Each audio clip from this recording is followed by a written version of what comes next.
أيها الأحباب، قضى الله وقدر أن كل إنسان في هذه الحياة لا بد أن يقاس الصعاب، وقد خلقنا الله جل وعلا في كبد، بل وأقسم الله جل وعلا وهو أصدق القائلين: لقد خلقنا الإنسان في كبد. أقسم بالبلد ووالد وما ولد، أن الإنسان لا بد في الحياة أن يذوق القصص، ولا بد من الهم والغم، فما حلت إلا أوحلت. ولذلك الذي يبحث عن دار لا شقاء ولا عناء لا بد أن يبحث عن موقعها عند رب العالمين في جنات النعيم. هذه الدار شاء الله ألا يصفو فيها عيش، طبعت على كدر، وأنت تريدها صفوا من الأقذاء والأكدار.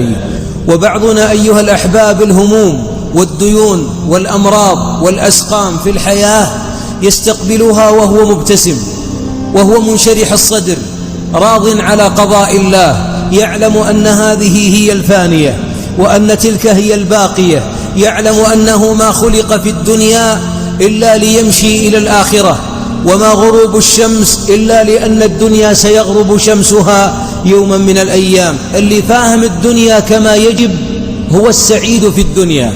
أما الذي كلما ضاقت به ضجر وتذمر وزمجر واكفهر وارتفع الصوت، ودائما يتحدث عن الدنيا بأزماتها وهمومها ومصائبها، نقول: أنت قد أخطأت المسير.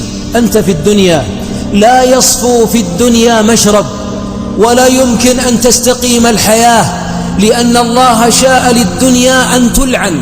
الدنيا ملعونة، ملعون ما فيها إلا ذكر الله وما والاه. ومعظم المكروبين والمكتئبين والمغمومين ما فهموا الدنيا على حقيقتها.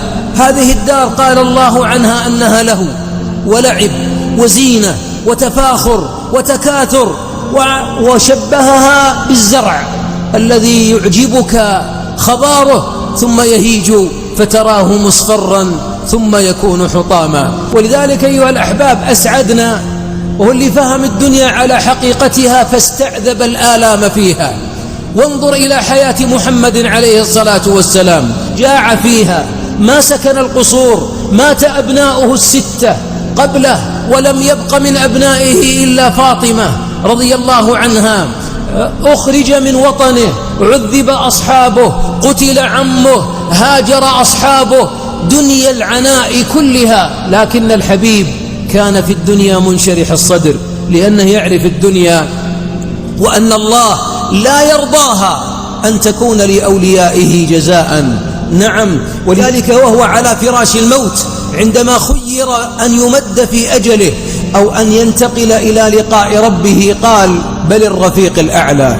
شيب كثير من الناس وأتاه الأمراض والاكتئاب، وكله من هموم الدنيا. يقول: يا شيخ ديون وعيال ما يطيعون وفينا أمراض وفينا.